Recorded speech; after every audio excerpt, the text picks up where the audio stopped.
Hello, everyone. My name is Marcy Marr. Many of you know me as the Kootenay Connect manager for Kootenay Conservation Program. However, I'm here today with my CMI board director hat on. CMI, or the Columbia Mountains Institute of Applied Ecology, welcomes you to our webinar. And I'm joined today by Kendall Benish, my colleague from Kootenay Conservation Program, or KCP. CMI and KCP have joined forces again, and this year we present the 10th season of CMI's CRED Talks, which are the Columbia Region Ecological Discussions, and KCP's 12th Winter Webinar Series. I would like to acknowledge that the region that we work in is the unceded homeland of the Sinixt, Shuswap, Ktunaxa, and Syilx Okanagan peoples who've stewarded and cared for the land, water, and wildlife since time immemorial. I'd now like to invite you to use the chat feature to introduce yourself and offer your own land acknowledgement to let us know whose territory you're zooming in from today. This season of webinars will explore the theme of lessons for the next chapter of restoration and stewardship. We're featuring 5 speakers who will discuss this theme from different perspectives, reflecting on key lessons from their careers in ecological restoration, land stewardship, and ecosystem monitoring, and emphasizing important insights that can and should inform future restoration efforts. This year's series is financially supported by Okanagan Nation Alliance, Tech, Ecoscape Environmental Consultants, LGL Limited, as well as KCP's program funders. And today we welcome Randy Harris, a registered professional forester, who will outline how grassland and fire-resilient science aligns with traditional First Nation land stewardship activities, and how learnings from a local ecosystem restoration initiative are being disseminated province-wide. And I'll introduce Randy in more detail in just a moment. As introductions and land acknowledgements flow in, I'd like to tell you a bit about CMI. CMI is a nonprofit society and an association for people working in the various fields of ecology. We provide professional development opportunities in the form of conferences, courses, and webinars that address everything from field and data science research techniques to complex land management conundrums. On our website is the best way to learn more about CMI, and it contains great resources such as proceedings documents and talk recordings from all of our major events. And now I'd like to pass it over to Kendall Benish from KCP. Thank you, Marcy. My name is Kendall Benish, and I'm joining you on behalf of Kootenay Conservation Program, or KCP. And we're a diverse network of close to 90 land and water conservation and stewardship groups, federal, provincial, and local governments, First Nations, land trusts, agricultural producers, and educational institutions who all contribute to conserving our region. The purpose of KCP's partnership is to cooperatively conserve the biological diversity and naturally functioning ecosystems of the region through land conservation and stewardship, and to generate the support and resources needed to advance this effort, including building technical knowledge and expertise through webinars like this. We're really excited to be hosting this series again with CMI and would like to give an additional thanks to all of our program sponsors, without whom we would not be able to support this type of work. And just a couple of final housekeeping items from me and we'll get started. So this webinar is being recorded and it'll be posted within a week to both CMI's event webpage and KCP's Winter Webinar Series webpage. We'll have a Q&A at the end of the presentation. So please use the Q&A function in your Zoom toolbar, that little button, not the chat bar, to add a question into the queue, and we'll do our best to make our way through them at the end of Randy's presentation. You'll also notice there's an upvote button in the Q&A, and if there's a question that you'd like to see answered, please use this feature and it'll bump it up in the queue. And back to you, Marcy.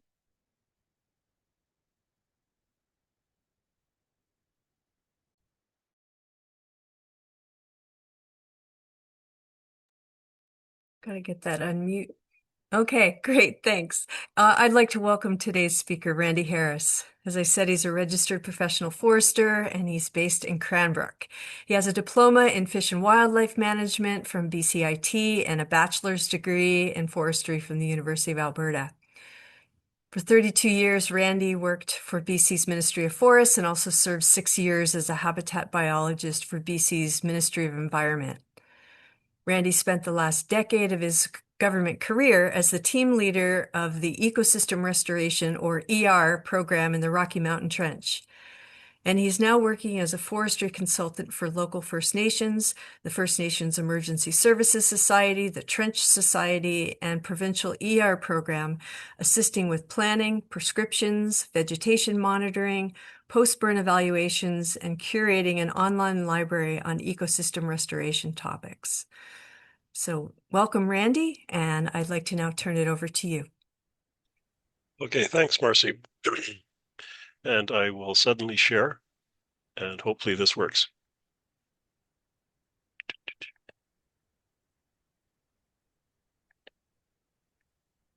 Okay, there we go. Hopefully you can all see this. I'd like to start off by saying that I am calling in from Cranbrook, which is in the unceded territory of the Ktunaxa and Shuswap nations, not their unceded territory. And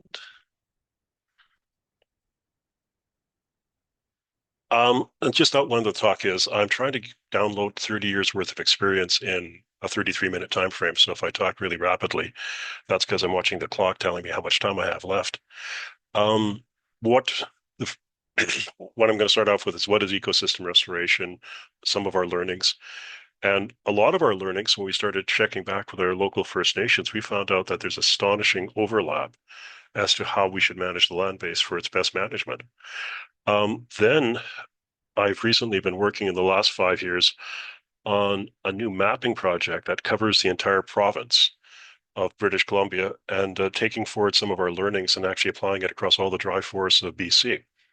And we're going into a prioritization process right now as we speak, and this hopefully is going to be rolled out in the next year or so.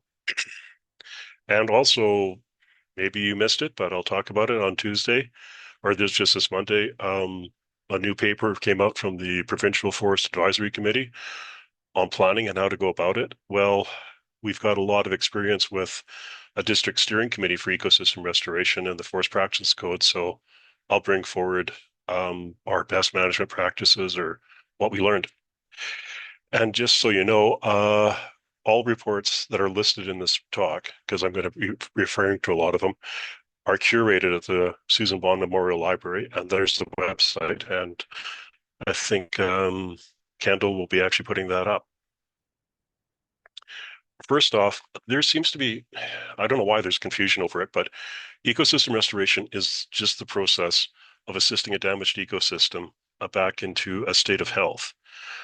There's this theory that, oh, you're restoring it to a past condition. No, but the past can act as a template, which is what I'm going to be talking about. Why dry forests? The Terrestrial Ecosystem Restoration Program was started in 2000 by the Ministry of Environment.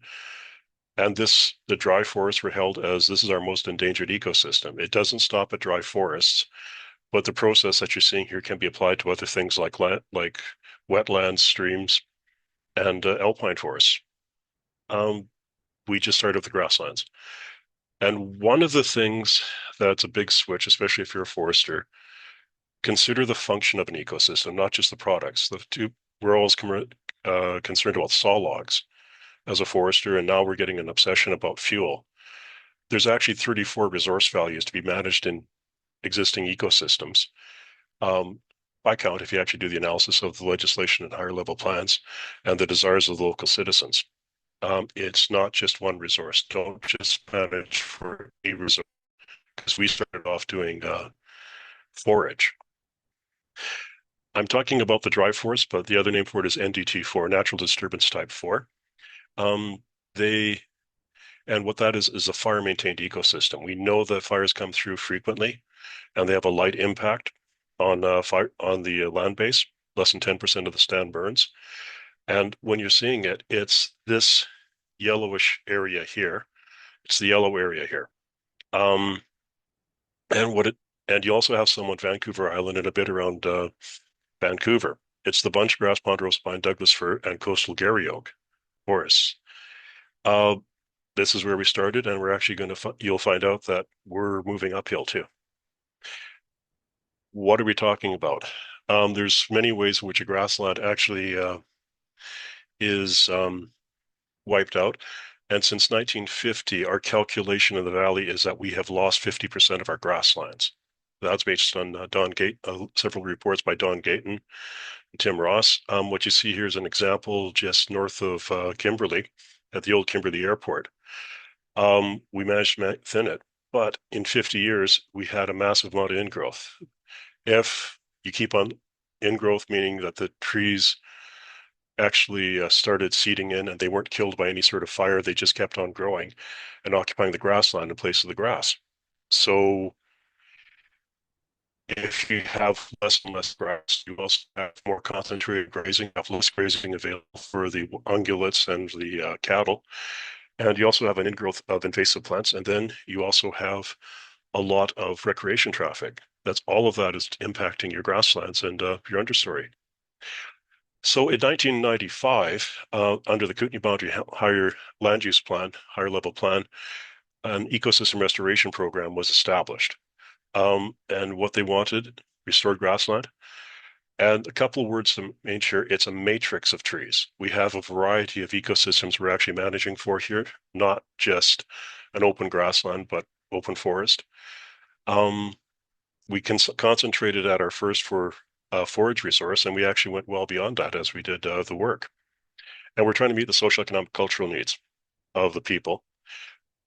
We started off with 109,000 hectares. It's probably about that, but we've recalculated that with better mapping since, but we're supposed to be done by 2030. And the idea is it's not one and done. You have to maintain this ecosystem after it's actually done, because this is well, what we inherited here was a managed landscape. The Ktunaxa were actually managing the landscape. Um, let's see, where am I going here? Now, this was actually pretty good. What we had to do is reach out to, we knew vaguely that the First Nations had done a lot of burning out there. We had some rough ideas about it.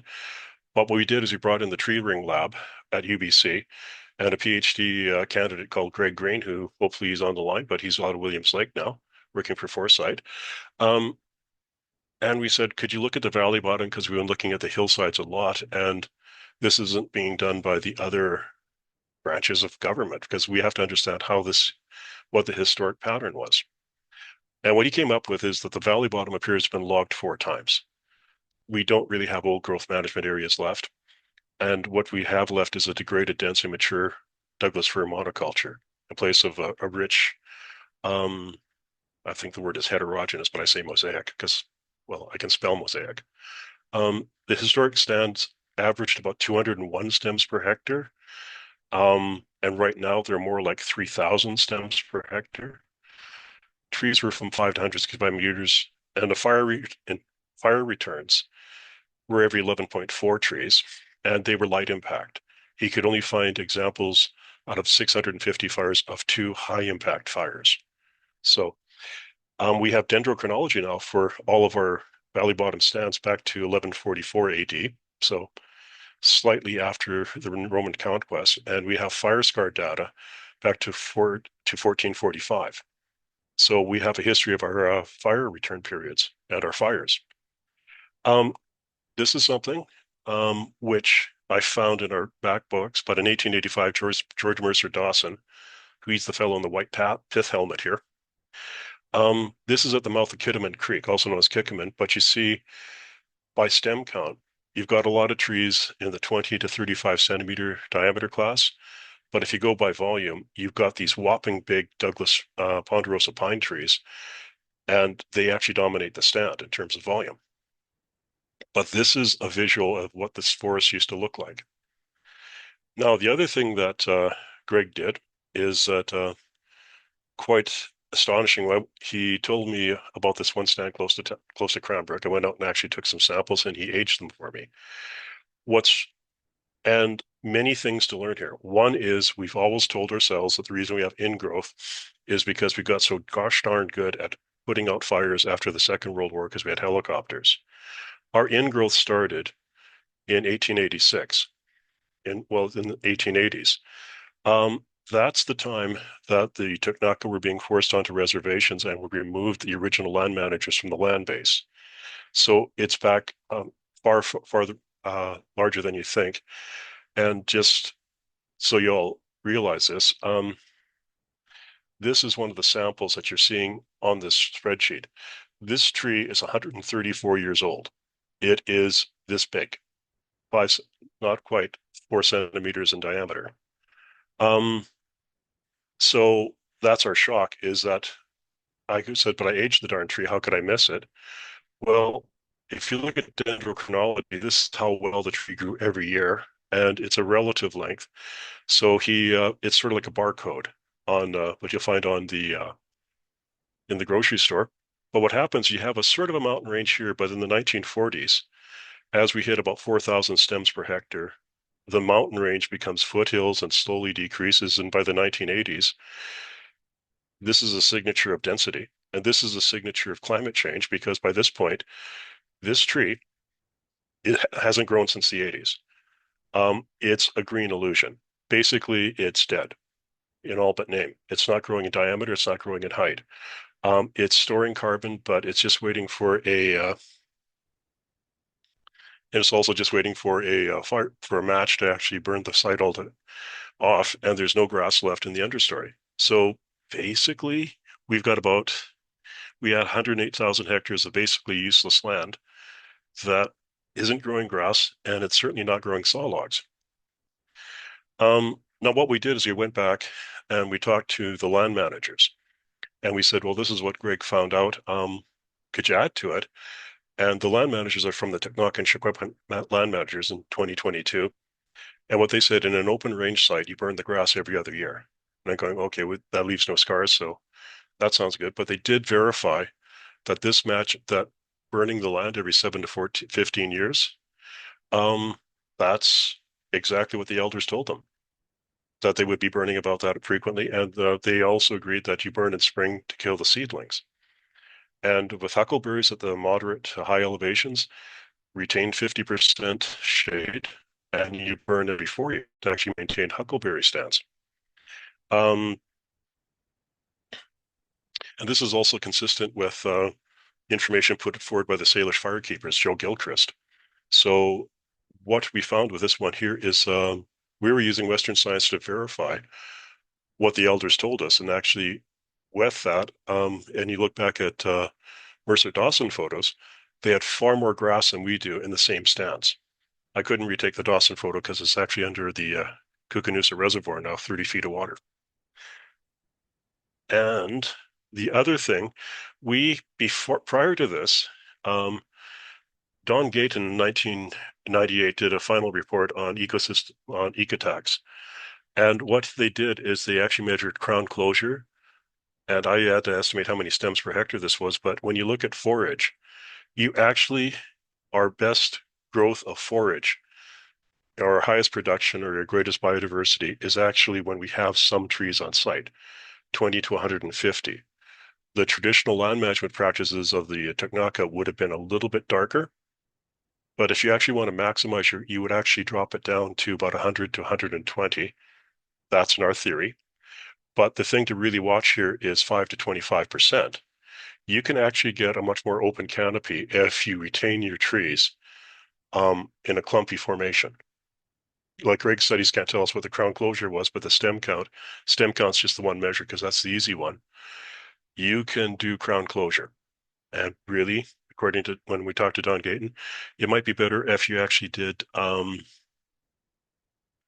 canopy closure, which is slightly different, hemispherical densiometer, get light coming in from the sides, rather than just straight direct sunlight. And what our stands actually call for is we want to retain now about 150 stems per hectare. That is just to maximize our grass growth and reduce our invasive plants that seem to come in when you open it up too much. I would dearly like to remeasure these sites. because we do have all the plot data. We do have a lot of plot data here to deal with this. And this is just an example of ER works. This is in the Cranbrook Community Forest near the College of the Rockies here in Cranbrook. We started off at about 3,000 to 7,000 stems per hectare. That's the photo on the left. We thinned it down to 150. This particular site is 150 stems per hectare, which is within the traditional range. We went from 45 kilograms per hectare per year of grass, and it was very poor quality pine grass. And now we've got 400 kilograms per hectare per year. And most of our grass now is high value bunch grasses, which actually form a good protein source for winter range for ungulates. Where am I now? Now, the other reason to burn is you're going, well, why do you burn? Why don't you just thin? Well, what happens is vegetative effect. If you burn off shrubs, they'll rejuvenate, they'll resprout, and you'll have a thriftier, healthier plant as a result. But also, when you look at bunch grasses, you'll see there's a dead part in the middle of your bunch grass. Similar to trees, it's the outer ring of the plant that actually is actively growing. Those are your growing points. Now, what we want to do is actually run a fire through here just to burn off some of that fuel in the center of the plant, because the fear is if you don't do this, there's so much woody material in the center of your grass plant that it actually will burn too hot during a summer burn and kill the growing points. So you might be killing your grass by not burning. Another reason here is Shirley Ma, who's with when she was with the Ministry of Forest research branch, she did her master's thesis in 2000, and she looked at the traditional use study being done that was carried out by the Ktunaxa Nation. Once again, I don't have access to that, but I took a look at it, and these are plants that are important food or medicine plants to the Ktunaxa Nation. And her analysis is that of 165 plants useful to the Ktunaxa, 127 of them benefited from or required this light impact fire. High impact fires probably kill everything. We're finding that out from some other papers being done near Lytton. What we have to do here is also monitor operations. And this is just to tell you to make sure you look it up because it's in our library. But in 2025, we upgraded our intensive and routine monitoring protocols. Every time you do a project, you should monitor to make sure you came closer to meeting your goals.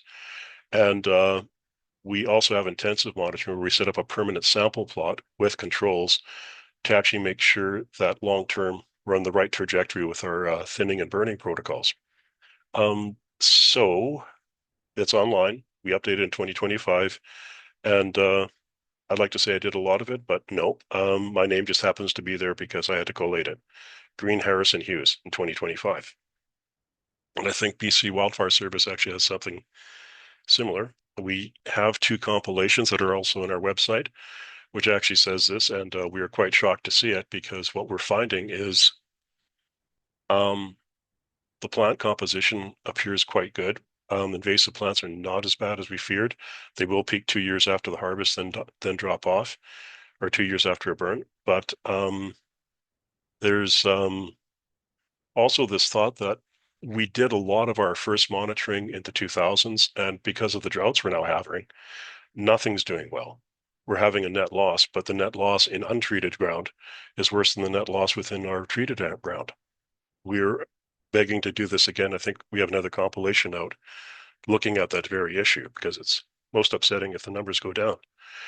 This is something that if you go, well, what does that prove? Those are little studies. Well, this is a synthesis of 40 studies across the United States of America, available again on our website, but we found nothing that varied from this. And there's a much more thorough discussion here. And both those discussions have come out in invasive plants. Invasive plants is a huge problem that the traditional land managers, would never have to deal with. When we say we use their thinking as a template, that's actually, we have to modify it, but they've given us a good idea of how to go about doing these treatments because they had 10,000 years of experimentation. But there's things like invasive plants and permanent cities, towns, and hamlets in the bottom of our valley that are quite different that will complicate the management that they were doing 600 years ago. Commercial harvest. Currently, our cut specs are set by the ungulate winter range guidelines. I find it's too open. This is 40 stems per hectare, and I'm going, we really should have 150. There's not a lot of places here for deer or elk to hide because they do have to get out of the range for visual cover or just thermal cover, or just make make the hunters get out of their truck a bit and walk. Um, you can sight your rifle in for half a kilometer through this site. It's a wonderful view, but might not be the best. I'd rather see more trees. This looks gooder. And in fact, I was out here on the weekend, and yeah, there's a fair bit of deer using this. This is 150 stems per hectare. It leaves a lot of residuals, and as we're experimenting with it, we're getting the 5 to 25% crown closure that we want because the trees are left in clumps. Now that's actually better for wind resistance too, because a lot of our stands are close-grown trees and they're whippy, which is really technical words, mean they're very tall but very skinny. And in a high wind, if you leave them in individual pieces, they tend to blow over and snap off. But if you leave them in clumps, there's a better chance that they will stay standing. Let's see. Okay, now one thing that we did do here, I inherited this from the first practitioners of ER in the valley, is that our local foresters would go out and they'd walk the ground and they would decide how many trees per hectare we'd have. Open range is less than 75 stems per hectare. Open forest, 76 to 400, preferably about 150, 120, 150. Closed forest is commercial forest. It's more than 400 stems per hectare. So this is a desired future condition. Like walking the site, um, basically what's your slope, your aspect, and your site index, and the worse the trees grow, the more the forest is trying to tell you that it would rather grow grass. And we did this for our entire trench. So we had this as a working tool, which doesn't benefit anybody else in the valley. So what happened is working with Foresight and Finesse, the ecosystem restoration program ran similar mapping for a mosaic for the entire province, the NDT4 area of the province. And when you look at it, we have about 5.1 million hectares of NDT4, 3.9 million hectares more or less on Crown land. And when you look at it, the yellow is open range. And open range, it's a very low site index, but it's the warmest sites that we have and the steeper sites that we have. And this jived very well with our ground-proofed examples over in the that we actually produced back in the 2000s. And when you look at it, it also has a rich mosaic of dense forest left behind on north aspects versus the ones on south and west aspects, which are much warmer. And by going by the site index, you might have a site that's on the same aspect, but the tree growth appears to be better according to our vegetation resource inventory mapping. That becomes open forest. That becomes an area which probably is going to be slightly wetter, slightly richer in growing grass. But having a mosaic like this is, when we're looking at this looks like a pretty good ungulate winter range because you have a lot of cover and a lot of feeding areas. And you still have enough trees there for the hundreds of other creatures that are going to be living here as well, like the cavity nesters. So what we do with that is that we take our current forest cover and we overlaid it with recent harvesting and the ER projects we've done to date, and we come up with what's a good fit. Now, the areas that are recent harvest, when what the current condition is, this is just we're using the same classifications. We split them up a bit finer to split them up, and where's the most recent harvest? So current condition, desired future condition, or resilient forest condition. Now you line up those two, and everything on this map that's green, a good match. It's a direct match. A good match is yellow. So we're going, okay, that is inherently what should be on site according to the site index. And then when you get to poor, you're getting some pink areas. There's some pink areas here and over here. These are pieces that actually should be treated because they're not in alignment with the inheritability of that site to grow trees. available province-wide. And if anybody's wondering about it, this is Cranbrook International Airport, and this is the Yakima Reserve, and this is the town of Cranbrook itself, down here, this big white area. Hopefully you can see my cursor jumping around. So what comes out of this is there's another, when you're talking about land-based at risk, if you have areas that are out of sync, especially open forest areas, we also did a bit of analysis to show that these are the areas that burn the hottest. You'll have the highest impact on the land base. You'll actually burn the site off. So what we actually have here is roughly 1 million hectares, or 1.3 million hectares that really should be treated to avoid damaging the soil, damaging the land base. These are areas that are at risk of burning. Now you're looking at 1.3 million. We're only doing province-wide, a couple thousand hectares a year. We're not doing that many hectares. So we prioritize. Now, this is our first, looking at my notes. This is our first cut at it. This is going to be, Finesse is rerunning this now because we've actually redone it. But we came up with 16 factors. These are just reasons to thin the forest. And they won't vary that much. And there's mapping layers available for a lot of them. And we went through it. We have local planning layers here in the district that we would use as well. Things like high conservation value forests or a few other things like that. But province-wide, let's give somebody a start. This is your first cut at which area should you go to treat first. When we send this out, we send the map layers out with it. I'll go back here. And what we expect is planning tables to actually work with it and bring in their own tables too, because everybody's been worried about this for a long time. There's a lot of products out there. The ones that we keyed in on out of the 16 is ungulate winter range for elk and sheep. Oh, this is a twitchy little thing. Come on. Go back. Old growth. NDT4 only, you should thin the old growth just to actually maintain the large old trees. But as anyone else's ogmas, we're not talking about them, only NDT4. Terrain stability. We've got terrain stability mapping. I wish I had a staple mapping product here. Nope. Go back. Nope. Nope. Nope. Nope.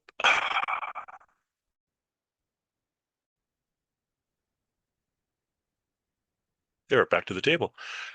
If you actually burn off the forest cover and you have a high burn on unstable slopes, it'll slough off and go into the creeks. And you've seen this in the Nicola Valley.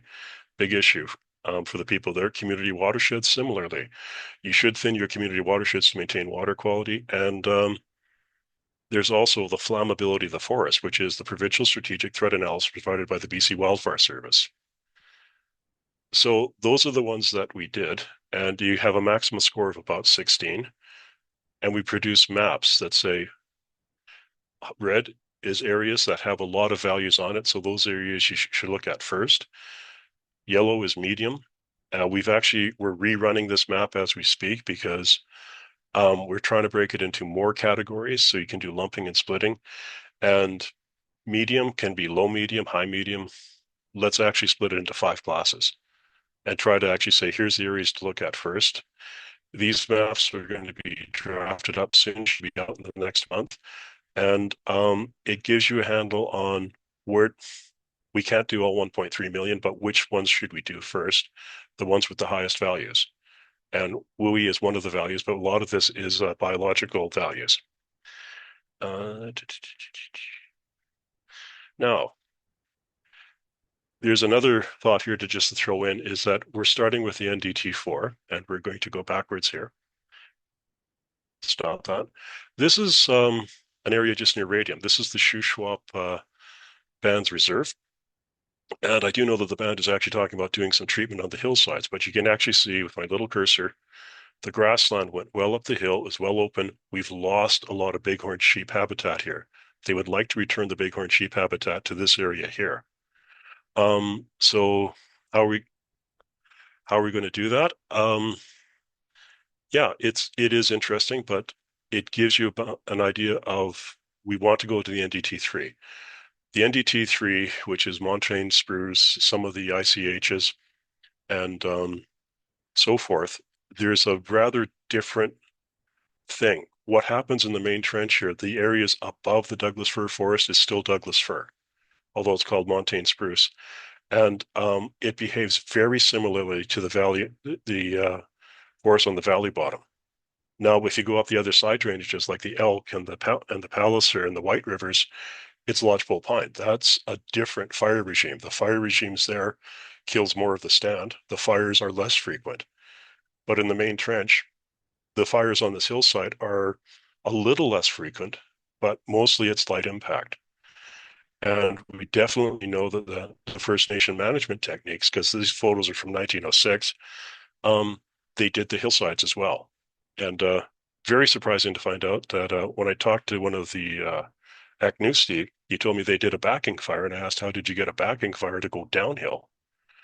And well, we started talking to a fire boss, and he goes, well, you wait till the evening, because then you have a katabatic winds and the wind rolls downhill because the air is rising in the valley bottom because it's hotter. Cold winds come down from the mountains. That's how you push a fire downhill. So now this came out on Monday. I have, and what I've been watching my news feed is, what does this mean? This is from the Provincial Forestry Advisory Council that got set up last July. And yeah, it's pretty radical. It actually talks about doing away with timber supply areas and actually forming local regional councils to actually overtake on the management of the forests in conjunction with the First Nations and other groups. And we're going, wow, that was pretty surprising. Like, I'm wanting to see where this goes, but some of the user groups are saying there's a lot of good ideas here. Let's go forward with it to explore this more. So I'm not going to second guess it, but most of what this presentation of all these maps has been, this is products that's actually been put forward by the ER program to the provincial government. And I should point out that all of that mapping has been done by Finesse. Finesse is actually doing the last runs on all those maps, and Finesse is the First Nations Emergency Services Society. And they'll be bringing the products that you've just seen out to the bands to actually see which way they want to go with it, because there's a ton of planning tables going on around here. And we'll go backwards because I got a lot of things to say here. Obviously, we're going to do some sort of landscape planning soon. We're not sure, but I did run a local council overseeing the Ecosystem Restoration Council with a lot of NGOs and intermittent help from the First Nations for about 10 years. It worked quite well, and it looked something like this. And what exactly does this mean? Well, sit at a round table is the big thing. It took us 30 years of fighting with everybody sitting in their little silos and refusing to meet with the other people. And that was the hunters on one side and the ranchers on the other. We didn't resolve any issues. How we resolved issues is that you get everybody into the same room and you talk it through, and you have to understand each other and start to trust each other. The first step here is understand each other, that you're living here, and then start building towards developing you saw that silly little mission statement? That's what we agree on.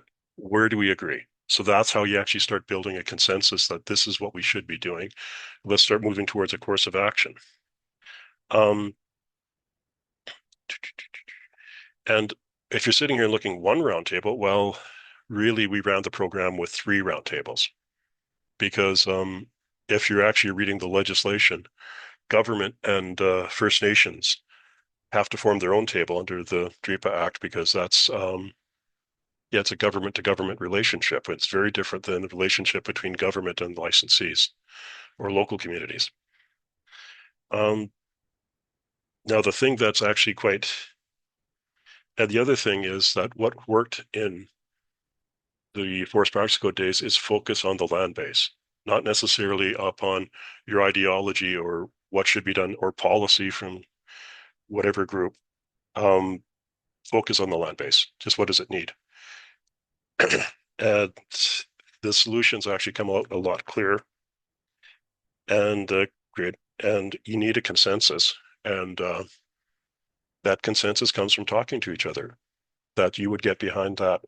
And consensus doesn't mean you get everything you want. It just means that overall, this is a major step forward for your organization and its objectives. We have to understand what your objectives are. That's the purpose behind integrated planning, finding out where everyone's objectives are and getting something done. And one of my supervisors once told me, because we were having some trouble at some of our tables, he said, a consensus is a game that only adults can play. You actually have to give some stuff up. It's a negotiated settlement. Another thing that has to happen here is I drew a circle around these folks here. These are your implementers. Like most of our tree thinning was done by licensees. Like we were going about 1,400 hectares of harvest per year by licensees, and we would argue about the results of it. But the NGOs, they could go out and raise the funds required to do the prescribed burning, the follow-up, the invasive plant treatments, things like that. And we were getting about 430 hectares of prescribed burning done every year, and sometimes we go higher, and 1,100 hectares of spacing and pile burning. It's dropped off since, but and we would do things like the Trench Society was our local implementing partner here. We needed them at all the tables because you need to talk to the implementer as to what's possible and how big can we go. And quite surprisingly, the Trench Society would give them $200,000 of government funds. We just give them a grant, and they'd come back with 1.4 million. So we could get a lot more work done. It's a major multiplier of any government efforts. We're not denigrating government efforts, but it's just that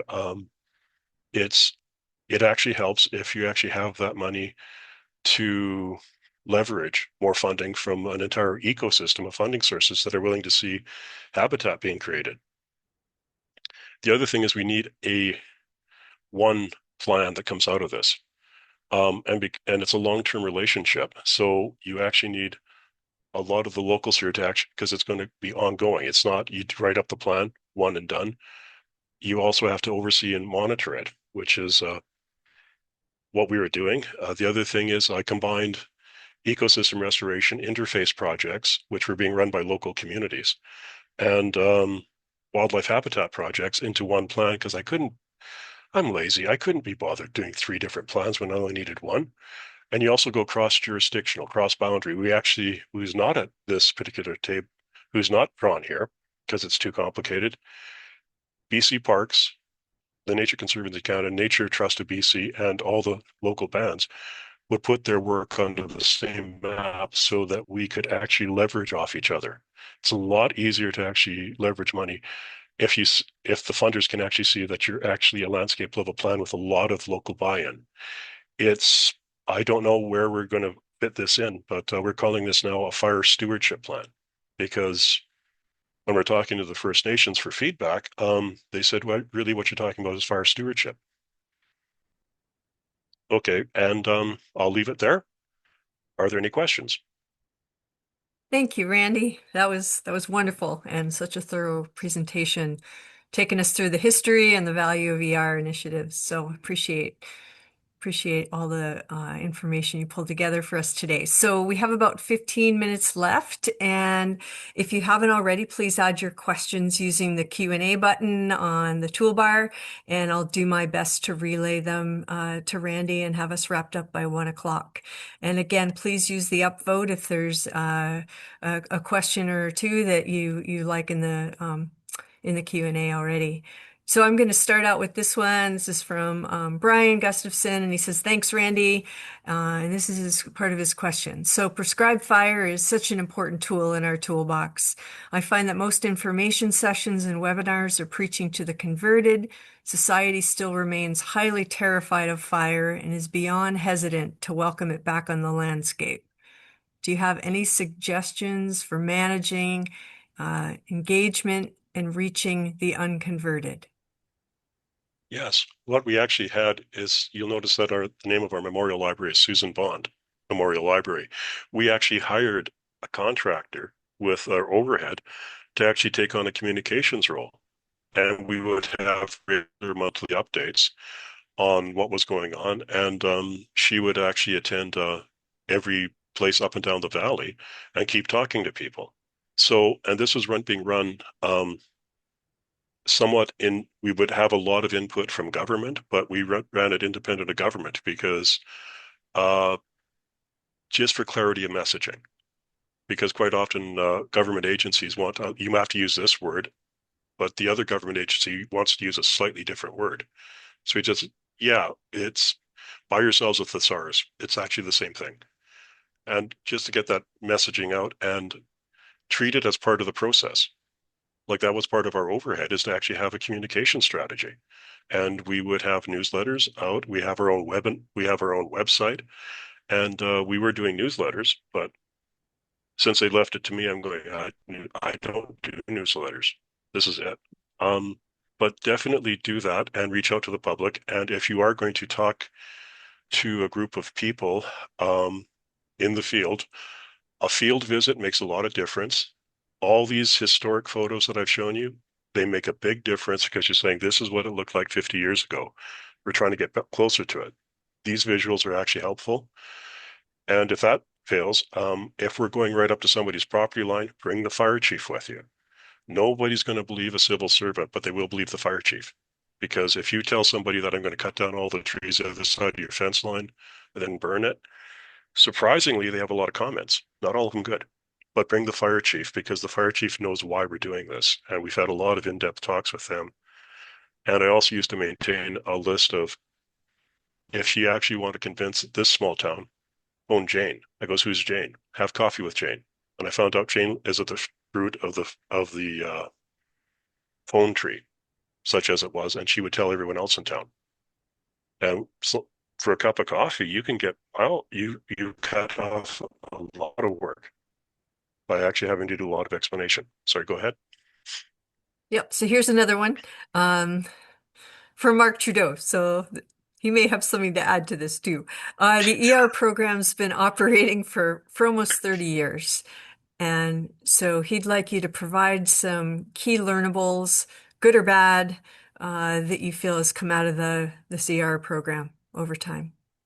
Of the things that are good or bad, and what's actually come out of this report on Monday is that local people getting involved in forest management actually makes it a lot easier to get jobs done because they focus on what has to be done. And quite often, if you bring in something like the Trench Society, um, the dumbest, simplest example is don't take the lowest bid. You can do a request for a proposal, but government policy is now take the lowest bid. And you're going, well, I don't know if I want this contractor on site because I don't think he read the prescription. Just things like the deliverables are, um, for me, I probably couldn't have made these accomplishments if I had to do the contracts as well, because the contracting process is actually quite onerous within government. But if you bring in a lot of outside governments to do the work, I could devote myself just to doing the planning and the oversight on the work that was being done. Government should be doing that. Whereas you spend so much time on a lot of contract administration. If you have a limited staff, contract administration can be contracted out as long as you have good guidelines. The other thing is you need a multi-year, multi-jurisdiction plan. It takes you at least 3 years to actually get a project off the ground. You can't just do one and done. As it is right now, we're going from prescription to prescription, and there's not really, and we're only doing an annual plan at a time. You should be doing at least a 5-year plan because it takes you 3 years just to get a prescription off the ground. And you should be making comments at that or fly. Um, those are the things we should be learning. Also, we need monitoring and we need it consistently. And the idea was many years ago is that we never have quite enough money to do monitoring. But what you can do is everybody puts in their $5,000 or $10,000, and that's quite a large monitoring program. Like the EO program that I was looking at had 19 proponents, and all of them had a tiny amount of monitoring data. But if you add it all together and we hire the same crew to do the same work, it gets consistent really quickly. And we have one monitoring standard, and it's much easier to improve it if you actually have one team doing it, as opposed to people writing up their own monitoring standards. Three Okay, examples, anyways. great. Thanks. And so we've got Don Gayton here with us today. And so Don's asking Randy, I'm working a lot in the low elevation open grasslands and forest steppe in the South Okanagan. There's no dendropyrochronology record for these areas. But can I assume that the indigenous culture fires that we have documented in, assuming the ponderosa forests up above the grassland shrub steppe were actually started in the grassland shrub steppe down below? They would be at least that. But our talks with the local Ktunaxa, like asked the Syilx firekeepers for a better angle, but I was surprised to find out they were burning every other year. So it's actually a different cycle. So I'd say it's not the same because our elders here were actually telling us that every other year they'd burn. And Joe Gilchrist was saying every other year they'd burn in the Salish area. So the Syilx area, probably something similar. I think they burnt it far more often. And then another question is from Dylan Began, or Begin. Through comparison of historical imagery and current imagery of the Elk Valley in the NDT3, there appear to be many areas where forest encroachment into grasslands and brushlands has occurred, including high elevation grasslands and bighorn sheep winter range. You mentioned lodgepole pine forests in this area, resulting in higher intensity fires on the landscape. But can you provide any thoughts on the value opportunity of thinning and burning treatments to benefit grasslands and ungulate winter range and some of the other forests in the MS and ESSF ecosystems where other species are present? Douglas fir, spruces, subalpine fir, etc. Mhm. Yeah, actually, I've looked at that, and I'll throw in something that's actually rather interesting. What we found out is the Crow's Nest Valley was visited by George Murray Dawson in 1883, and what he pointed out is that the whole area had been burnt off and the trees killed by the white settlers, but right adjacent to it is the North Flat, the North Kootenai Pass, the South Kootenai Pass, and he pointed out the First Nations resided there, and they did burning there. So there's an entirely different burning regime in the Flathead from the burns that occurred in the Elk Valley. So I think a lot of what you've had there from walking the side drainages, and I haven't been up a lot up the Elk Valley, but I've had to do more work up the Palliser. You'll find remnant Douglas fir out there. And I think at one point it was very much similar to the main trench. And my suggestion, because we're going into this new climatic era with it, is start moving away from lodgepole pine because lodgepole pine does not tolerate drought well, but Douglas fir might. And and if you put in Douglas fir thinned, you can start creating somewhat artificial fuel breaks. And there's a lot of areas of the Elk Valley that'll grow aspen, which is really disappearing in the main trench. And I think a lot of it's drought, but it's wetter there. You might actually want to start planning more of a new type of forest where there's fuel breaks where you can actually stop a fire by using other trees. And that's one of these reasons we're looking at it, because when you look at that NDT3, um, I'm quite sure we're going to find building blocks, little hills of South Aspect, because I've already seen them, of South Aspect sites that are either an open pocket grassland or a Douglas fir hillside. And if you actually use those as building breaks, you might be able to build something like a fuel break across the land base, but it might require a species conversion from ponderosa pine to Douglas fir, something a more fire resilient species or large. I think we'd have to start thinking about that. And definitely, if you see these photos here, the tree line has crawled up these mountains. And that's actually in white with five needle pine. There's far more trees in the subalpine forest than we used to have. So yeah, I think there's a lot of things to be learned from these photos, and also just realizing that what used to be there um, is masked a lot by settler burning activity. Jen Barron did some very good mapping on that. but also where are we going to be? Because again, like this is restoration. We're not going to the back. Something bad is going to be happening to us in the future. I think we should start preparing for it because we're dealing with our forests are taking us 80 to 100 years to grow. We have to think now about it. Okay, thanks, Randy. We've got two more, so I think we could make Oh, it. Okay, so one is coming from Taryn Scalbania, and she says loads of science coming from Australia and the USA, the John Muir Project, cautioning against prescribed burns. Any comment on their warnings? Do we trust it in the wrong hands? It can become a tool in the toolbox for more commercial logging, degradation, and deforestation. hmm. Well, we've never thought of giving it over to the commercial interests. What this is coming very directly from the First Nations, and they're actually wanting to continue their prescribed burning activities in the New World. So it's one of those, if you do it wrong, well, any activity, if you do it wrong, it doesn't make sense.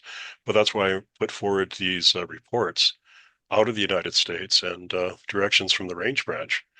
Um, it's better to do this prescribed burning because this is what the ecosystem is used to.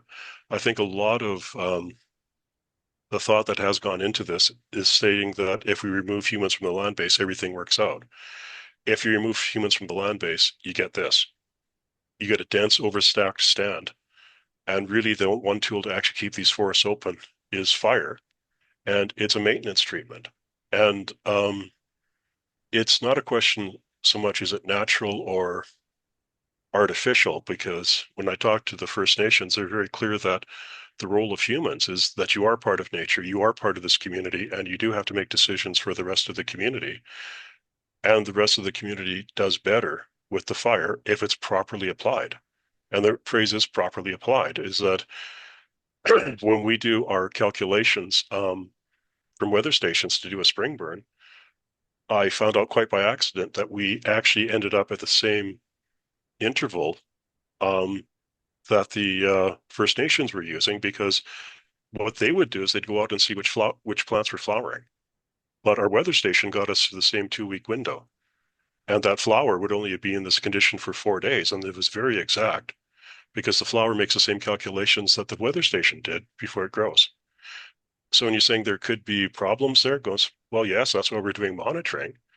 And those documents that you've seen, they've been accepted by Finesse. And in fact, the First Nations are being trained to do the monitoring to make sure that we are on the right path.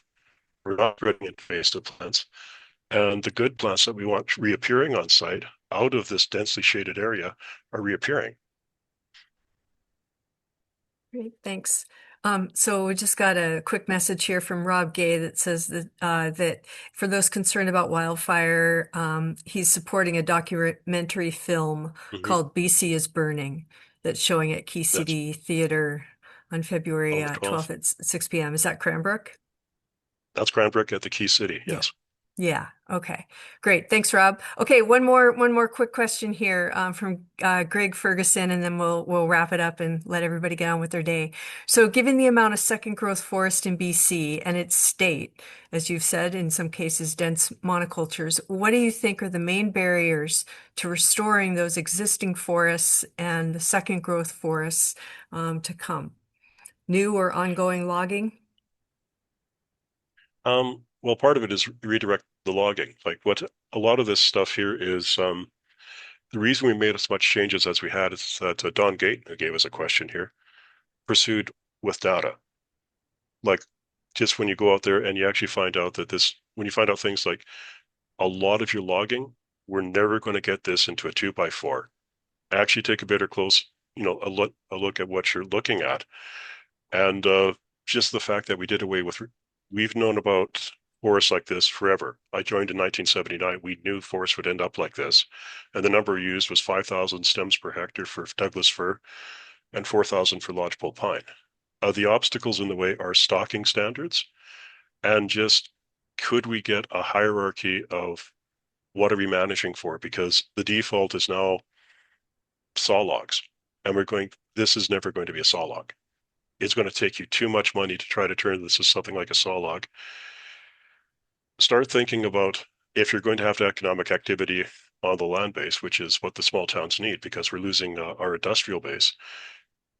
Why not think of different forest products? I'm working on a project that we're thinking we could turn this into biochar, and it might actually be valuable enough that that works because we're going to have short, small trees.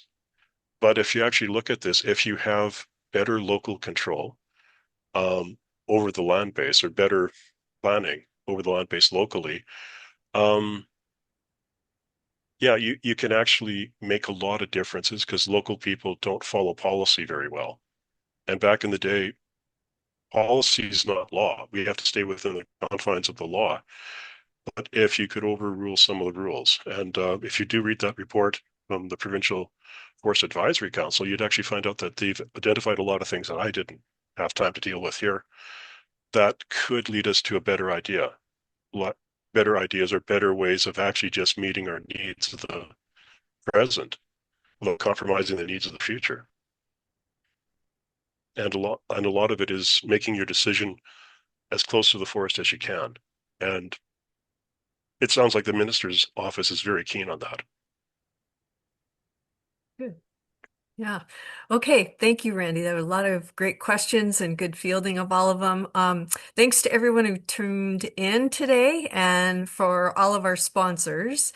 And we look forward to seeing you all in Okay, two thanks. weeks on February 19th to join us for Delaney Hall's talk on using traditional knowledge and science and restoration using beaver mimicry to revive our watershed within the Okanagan Nation. So thanks again, everyone, and have a great rest of the day.